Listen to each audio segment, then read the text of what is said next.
नामदेव महाराजांनी या मूर्तीला गरम दूध पाजल्या गेलं म्हणून ह्या मूर्तीला या ओठाजवळ फोड आलेला आहे. तो फोड आज पण कायमस्वरूपी दिसतो.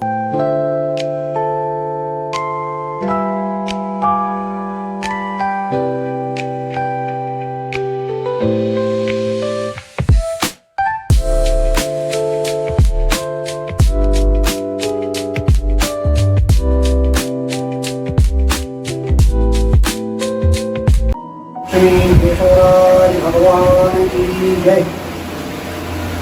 मी आजगाव येथील नारायण दत्तात्रय धर्माधिकारी. मी केशवराय महाराजांचा ह्या ठिकाणचा मी पुजारी आहे. ही जी लक्ष्मी केशवरायाची मूर्ती होती ही पूर्वाश्रमीतली संत नामदेव महाराजांची पूजेची मूर्ती. ही मूर्ती पूजेची असल्यामुळं काही कालांतरानं ज्यावेळेस यवनाचं राज्य आलं त्या यवनांच्या राज्यामध्ये ही मूर्ती किंवा ते यवन लोक सगळे भगवत मूर्त्या सगळ्या हिंदूंच्या फोडत होते. त्यामुळं तिथले जे काही भाविक लोक होते त्या भाविक लोकांनी ही केशवरायाची मूर्ती जमिनीमध्ये गाडून टाकली, पुरून टाकली. नंतर काही कालानं पुन्हा शेतकऱ्याला ही नरशीच्या परिसरामध्ये मूर्ती सहज नांगरत असताना त्या मोठे दगड लागले. तेव्हा वाटलं की हो ह्या इथं एवढाले दगड लागले कसे ते काढून बाजूला टाकावं म्हणजे आपल्याला पेरण्यामध्ये काही वगैरे काही अडचण येणार नाही.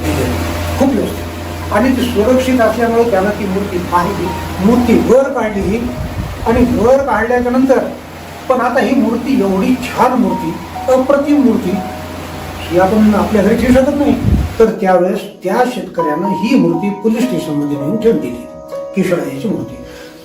ती ठेवल्याच्या नंतर काय झालं, मग जे काही त्या काळातले जमीनदार लोक जे काही होते ते सगळे ती मूर्ती पाहायसाठी गेले. पाहायला गेल्याच्या नंतर जे ते आपापल्या ताकदीच्या जोराच्या बळावर मी माया घरी मूर्ती नेतो अशा प्रकारचे आपसात भांडू लागले. भांडल्याच्या नंतर मग असं ठरलं की तिथले जे काही पोलीस स्टेशनचे लोक होते म्हणे तुम्ही सगळे जमीनदार लोक आहात, तुम्ही समजदार लोक आहेत, तुम्ही भांडल्याच्या नंतर तसं कसं होईल म्हणे या मूर्तीची प्रत्येकानं समोर येऊन प्रार्थना करावी.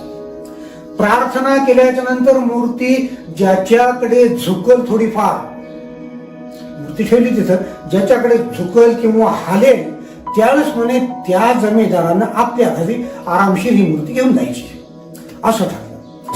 हे सगळे लोक त्या ठिकाणी जमले होते. प्रत्येकानं प्रार्थना केली मूर्तीची प्रार्थना केल्याच्या नंतर ही जे काही केशवरायाची मूर्ती आहे काही हलणं काही नाही हे सगळे झाले.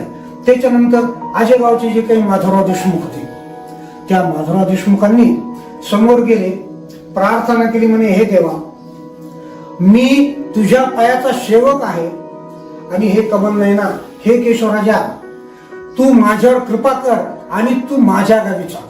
अशा प्रकारची खूप म्हणजे मनोभावे प्रार्थना केली. ती मनोभावे प्रार्थना केल्याच्या नंतर ही जी काही केशवरायाची मूर्ती आहे ही अशी थोडीशी झुकली, त्या माधवराव देशमुखांकडे झुकली आणि मग सगळ्यांनी ठरवलं की नाही म्हणे ही आता मूर्ती आजोबावरून जायला पाहिजे. मग त्यावेळेस खूप मोठा तिथं जल्लोष झाला, केशवरायाच्या नावाचा जय जयकार झाला आणि जय जयकार झाल्याच्या नंतर वाजत गाजत ही केशवरायाची मूर्ती इकडे आजोबाला आणण्यात आली. तर ह्या मूर्तीला व दशावतार येत आहे वरच्या भागाला. हे सगळे दशावतार मत्स्य, कच्छ, वराह हे अशा प्रकारचे सगळे दशावतार आहेत मूर्तीला.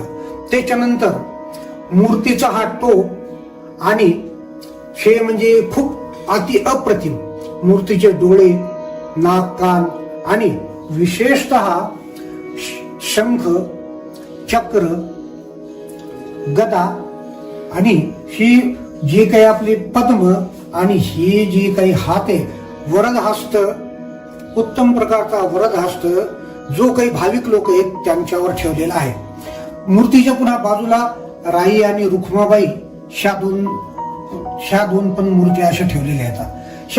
संत नामदेव महाराजांची ही पूजेची मूर्ती असल्यामुळं संत नामदेव महाराजांनी या मूर्तीला गरम दूध पाजल्या गेलं म्हणून ह्या मूर्तीला या ओठाजवळ फोड आलेला आहे. तो फोड आज पण कायमस्वरूपी दिसतो. आणि संत नामदेव महाराजांनी संत नामदेव महाराजांचं दर्शन घेतल्याच्या नंतर सगळे लोक इथं आजेगावला लक्ष्मी केशवराजाच्या मूर्तीला दर्शनासाठी निश्चितच येत असतात. आता सध्या ह्या मंदिराचं जे काही देखभाल वगैरे करतात ते किशोर कुमार वसंतराव देशमुख हे आहेत आणि मी ते या ठिकाणी पूजा करतो. केशवराज भगवान की जय.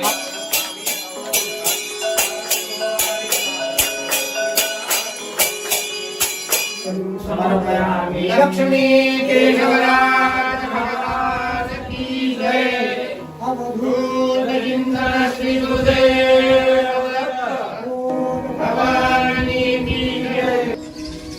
केशवराज महाराजांचं मंदिर मागच्या 450 वर्षापासून या ठिकाणी आहे आणि एक अभिमानाची गोष्ट आहे की संत परंपरा या महाराष्ट्राला लाभलेली आहे. नामदेवरायांनी याच मूर्तीला दूध पाजलेलं आहे आणि तीच मूर्ती आमच्या आजेगावला आहे. हे आमचं महत् भाग्य आहे. माझ्या पाठीमागे जे मंदिर आहे माधव महाराज स्वामींचं, हे ह्यांच्याच सोबत ही मूर्ती आलेली आहे अशी आख्यायिका आहे. आणि स्वामी महाराजांच्या पदस्पर्शानं पावन झालेली ही भूमी आहे. पंढरपूरचं मंदिर आणि आजेगावचं मंदिर यामध्ये बरंचसं साम्य आहे.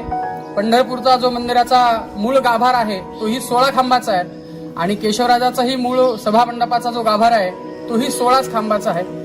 अनेक विषयांनी पावन झालेली ही भूमी आहे. अनेक वार्षिक उत्सव या ठिकाणी होतात. आमच्या गावाची तर अशी परंपरा आहे की कोणतंही शुभ कार्य असेल तर केशवराजाची आरतीपासून त्याची सुरुवात होते. सकाळी 5:45ला पूजेला सुरुवात होते आणि 5:45ला बरोबर आरती रोजची लागते. अशी परंपरा आहे. वासुदेवानंद सरस्वती स्वामी महाराज म्हणजे असं हिंदू धर्मशास्त्रामध्ये असा दंडक आहे की संन्यासी 3 दिवस कुठेही एका ठिकाणी 3 दिवसापेक्षा जास्त राहू शकत नाही. स्वामी महाराज या ठिकाणी आले. स्वामी महाराज पाठीमागून आपण मगाशी पाहिलं की तिथं स्वामी महाराजांची एक प्रतिमा लावलेली आहे. तिथे स्वामी महाराज 3 दिवस वास्तव्यास होते आणि त्या 3 दिवसाच्या वास्तव्यामध्ये केशवराज महाराजांचं जय जय जय लक्ष्मीवर केशवा प्रसिद्ध असं नावाचं एक पद त्यांनी इथेच याच ठिकाणी रचलं आणि होतो. मग कार्तिकेला आषाढीला नगर प्रदक्षिणा होते. नगर प्रदक्षिणाचा हेतू असा असतो की प्रत्येक छोट्यातल्या छोट्या आणि मोठ्यातल्या मोठ्या व्यक्तीला आपल्या गावाची नगर रचना करावी कळावी अशा हेतूनं तो एक हेतू असतो. किती उदात्त आणि उन्नत हा विचार या ठिकाणी आहे. मला एक श्लोक आठवतो. संस्कृत एक कवी होते, ज्येष्ठ संस्कृत कवी होते मोबा रविंद्र म्हणून. त्यांनी एक स्तोत्र केशवराजावर रचलं होतं. त्यामधला एक तिसरा एक श्लोक असा आहे की तुलाच पूजित नामदेव जो नरश्रीचा रहिवाशी बालपडी त्यानेच पाजिले केशवराजा पय तुझसी म्हणून त्वा धारण केले त्या घटनेच्या चिन्हाला आजे गाव स्थित जगदीशा केशवराजा पाव मला. जगाचा आवेश असणारा जगाचं धीशेश्वर निभवणारा हा केशवराज आमच्या इथं आहे. आम्हाला खूप आनंद आहे, समाधान आहे. लक्ष्मी केशवराज भगवान की जय.